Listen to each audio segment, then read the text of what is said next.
Hi there. Welcome back to the Bible in a Year Live Tanakh Project. Today is week 25, day 6. And we'll be reading two books today in their entirety, two of the minor prophets. We're going to start with Habakkuk and then we're going to do Zepheniah. Before we start, I'll do a quick overview of each book. Habakkuk.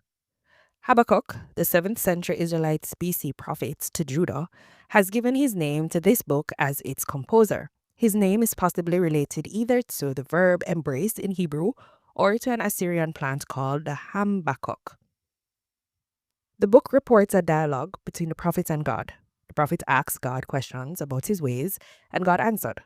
The book shows one righteous way to bring concerns to God when his ways appear incomprehensible. When Habakkuk asked God questions about the nature of evil and its punishment, God answered by revealing his righteousness and sovereignty, and the prophet then responded with worship and faith. Purpose. This book preserves the divinely inspired dialogues and prayers of Habakkuk. These originated as a one-on-one conversation between the prophet and God, but they no doubt reflect the kinds of questions that many righteous people of Judah living in Habakkuk's time were also asking. The righteous of all eras may ask similar questions. God's people today will benefit from hearing God's replies to Habakkuk's questions. 1. Why does evil seem to go unpunished for so long? And 2. Why does God sometimes reprove the less evil by sending an even greater evil? Christian worldview elements.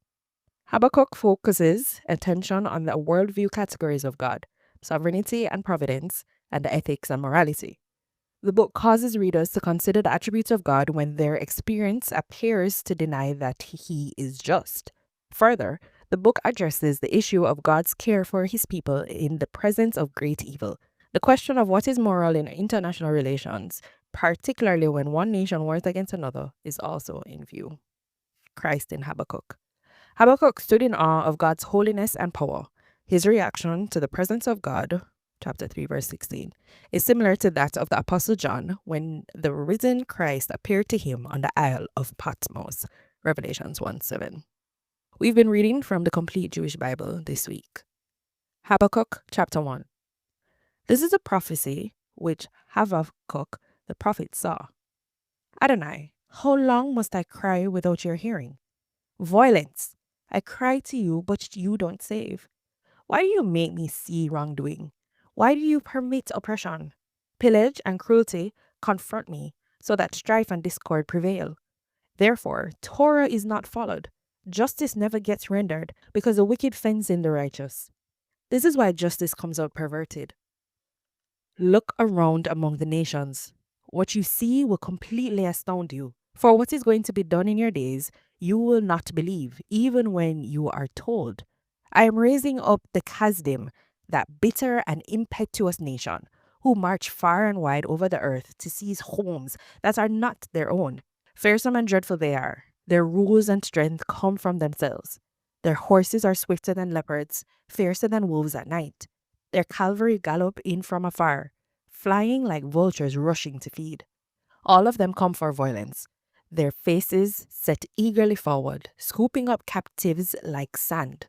They scoff at kings, princes they deride. They laugh at any fortress. They pile up earth and take it. Then they sweep on like the wind, but they become guilty because they make their strength their God. Adonai, haven't you existed forever?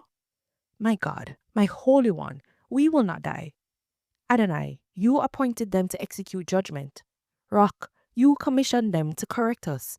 Your eyes are too pure to see evil. You cannot countenance oppression. So why do you countenance traitors? Why are you silent when evil people swallow up those more righteous than they? You make people like fish in the sea, like reptiles that have no ruler. The evil haul them all up with their hooks, catch them in their fish nets, and gather them in their dragnet. Then they rejoice and make merry, offering sacrifices to their fish nets and burning incense to their dragnets, because through them they live in luxury with plenty of food to eat. Should they therefore keep emptying their nets?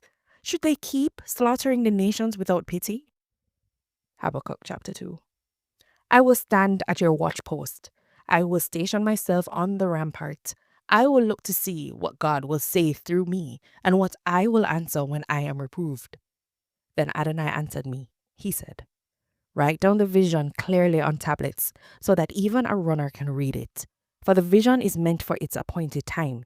It speaks of the end and it does not lie. It may take a while, but wait for it. It will surely come. It will not delay. Look at the proud. He is inwardly not upright, but the righteous will attain life through trusting faithfulness. Truly, wine is treacherous. The arrogant will not live at peace, but keeps expanding his desires like Sheol. Like death, he can never be satisfied. He keeps collecting all the nations for himself, rallying to himself all the peoples. Won't all these take up taunting him and say about him in mocking riddles, woe to him who amasses other people's wealth. How long must it go on? And to him who adds to himself the weight of goods taken in pledge. Won't your own creditors suddenly stand? Won't those who make you tremble wake up? You will become their spoil, because you plundered many nations, and all the rest of the peoples will plunder you, because of the bloodshed and violence done to the land, the city, and all who live there. Woe to him who seeks unjust gain for his household, putting his nest on the heights. Putting his nest on the heights in order to be safe from the reach of harm. By scheming to destroy many peoples, you have brought shame to your house and forfeited your life. For the very stones will cry out from the wall, and a beam in the framework will answer them. Woe to him who builds a city with blood and founds a town on injustice, so that people toil for what will be burned up, and nations exhaust themselves to no purpose. Isn't all this from Adonai Tzvaot? For the earth will be as full of the knowledge of Adonai's glory as water covering the sea. Woe to him who has his neighbor drink, adds his own poison, and makes him drunk, in order to see him naked. You are filled with shame, not glory. You drink too and stagger. The cup of Adonai's right hand will be turned against you. Your shame will exceed your glory. For the violence done to the Lebanon will overwhelm you, and the destruction of the wild animals will terrify you, because of the bloodshed and violence done to the land, the city, and all who live there. What good is an idol once its maker has shaped it? A cast metal image and a teacher of lies, that its maker puts his trust in it, and goes on making non-gods unable to talk. Woe to him who tells a piece of wood, wake up, or a speechless stone, rouse yourself. Can this thing teach? Why it's covered with gold and silver without the slightest breath in it? But Adonai is in his holy temple.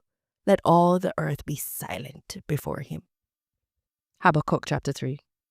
This is a prayer of Habakkuk the prophet about mistakes. Adonai, I have heard the report about you. Adonai, I am awed by your deeds. Bring your work to life in our own age. Make it known in our time. But in anger, remember compassion. God comes from Timan, the Holy One from Mount Paran. His splendor covers the sky, and his praise fills the earth. His brightness is like the sun. Rays come forth from his hand. That is where his power is concealed. Before him goes pestilence, and close behind the plague. When he stands up, the earth shakes. When he looks, the nations tremble. The eternal mountains are smashed to pieces. The ancient hills sink down. The ancient paths are his. I saw trouble in the tents of Cushan, and the tent hangings shaking in the land of Midian. Adonai, is it against the rivers that your anger is inflamed? Is your fury directed at the sea? Is that why you ride on your horses and drive your chariots to victory? You brandish your naked bow and order it filled with arrows. You split the earth with rivers. The mountains see you and tremble. A torrent of water streams by. The deep thunders forth as it rises in enormous waves. The sun and moon stand still in the sky at the light of your arrows speeding by, at the gleam of your glittering spear. In fury you stride across the land. In anger you trample the nations. You come out to save your people, to save your anointed one. You crush the head of the house of the wicked, uncovering its fountain all the way to the neck. With their own rods you pierce the head of their warriors. You come like a whirlwind to scatter us, who rejoice at the prospect of devouring the poor in secret. You tread down the sea with your horses, churning up the mighty waters. When I heard, my whole body trembled. My lips shook at the sound. Weakness overcame my limbs. My legs gave way beneath me. But I wait calmly for the day of trouble, when it comes upon our assailants. For even if the fig tree doesn't blossom and no fruit is on the vines, even if the olive tree fails to produce and the fields yield no food at all, even if the sheep vanish from the sheep pen and there are no cows in the stalls, still I will rejoice in Adonai. I will take my joy in the God of my salvation. Elohim Adonai is my strength. He makes me swift and sure footed as a deer and enables me to stride over my high places. For the leader with my stringed instruments. Amen. Zepheniah, the 7th century prophet from Judah, has given his name to this book as its composer. His name means the Lord hides in Hebrew. Zephaniah predicted the future day of the Lord as a time of ruin for Jerusalem. The initial coming of the day of the Lord was manifested by Judah's fall to Babylon. Its final fulfillment lies in the future in the context of Christ's return. Summary. Although Zephaniah prophesied coming judgment against the nations, his main message was against Judah, whose sins were so serious that they would go into exile on the day of the Lord, but later they would be restored to righteousness. Purpose. This book preserves the divinely inspired prophecies that Zephaniah made during his ministry to Judah about 4 decades before Jerusalem's fall to Babylon. He argued that the coming day of the Lord would involve God's judgment on God's people as well as on the pagan nations.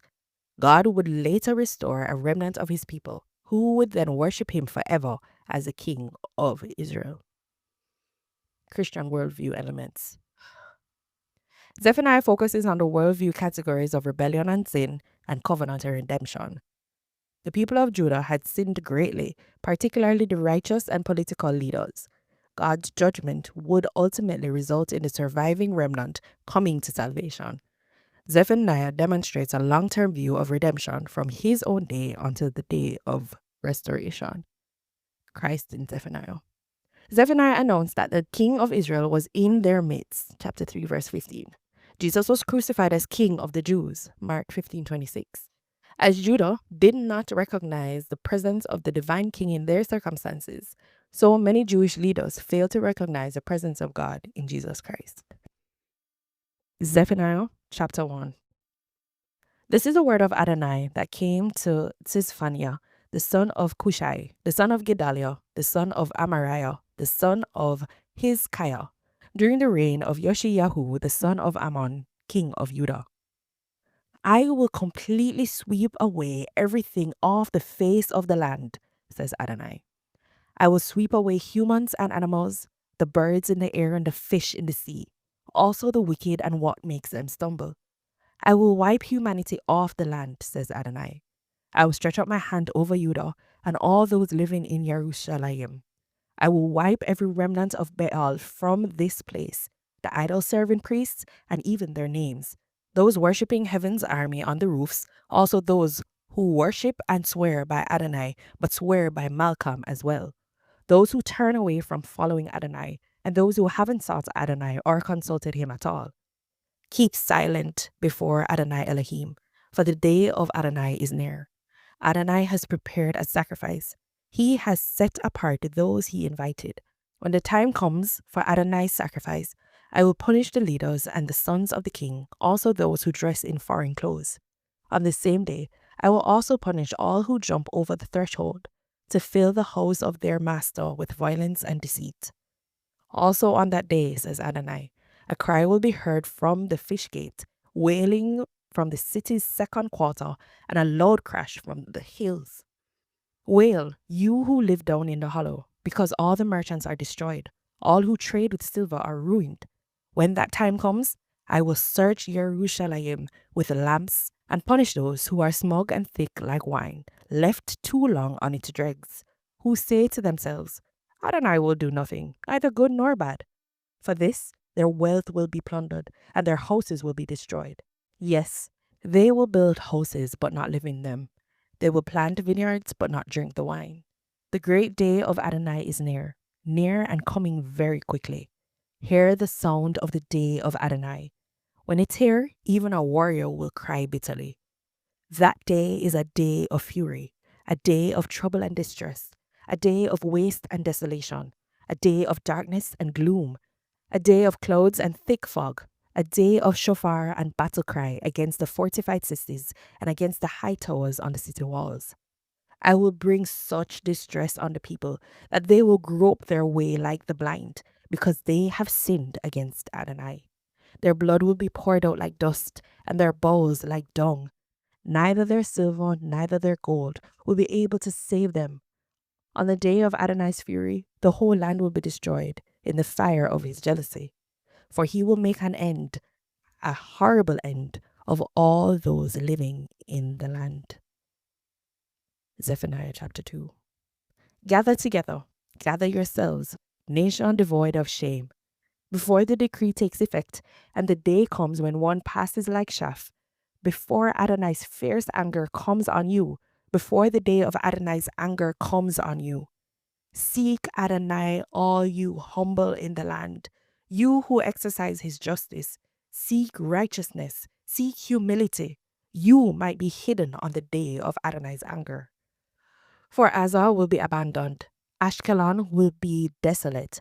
They will evacuate Ashdod at noon, and Ekron will be uprooted. Woe to the inhabitants of the seacoast, the nation of Kiritai. The word of Adonai is against you. Canaan, land of the Philistine, I will destroy you. No one will be left. The seacoast will be reduced to pastures, meadows for shepherds, pens for sheep, and the coast will belong to the remnant of the house of Judah.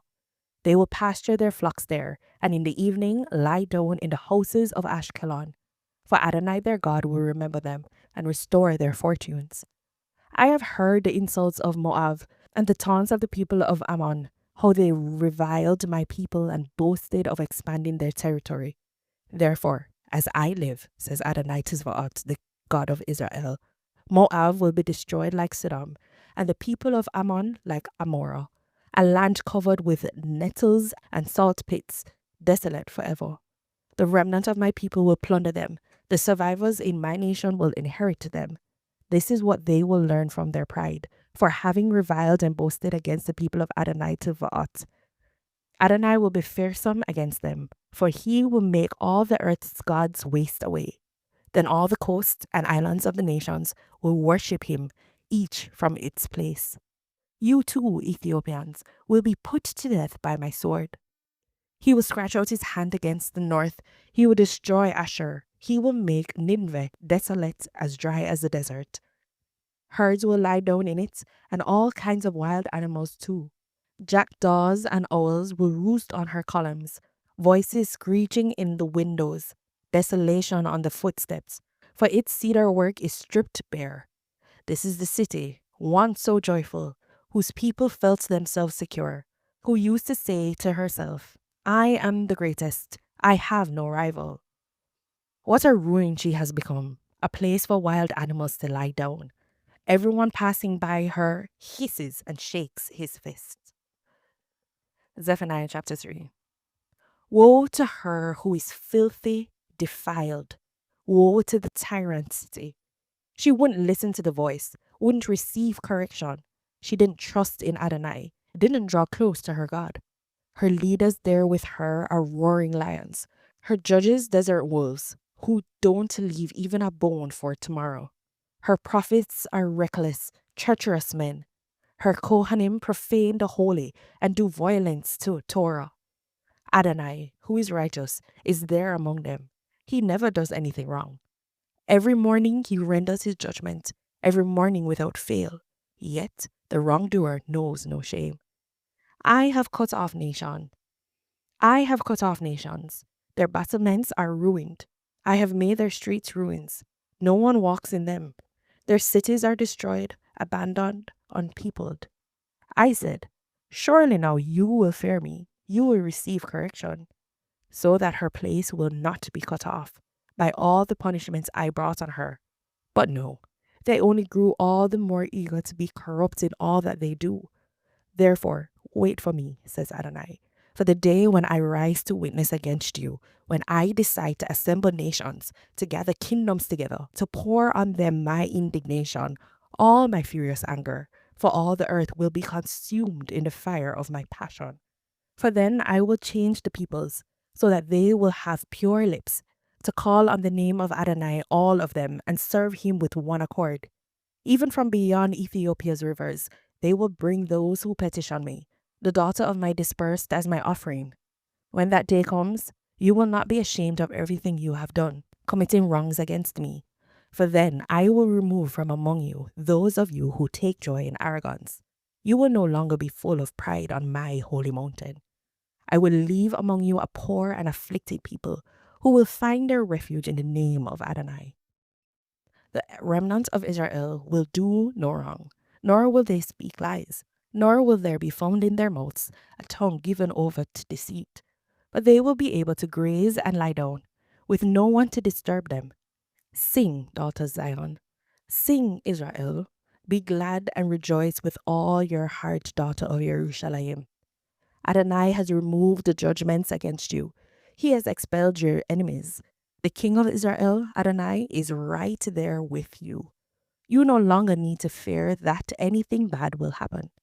On that day, it will be said to Jerusalem, do not fear, Zion.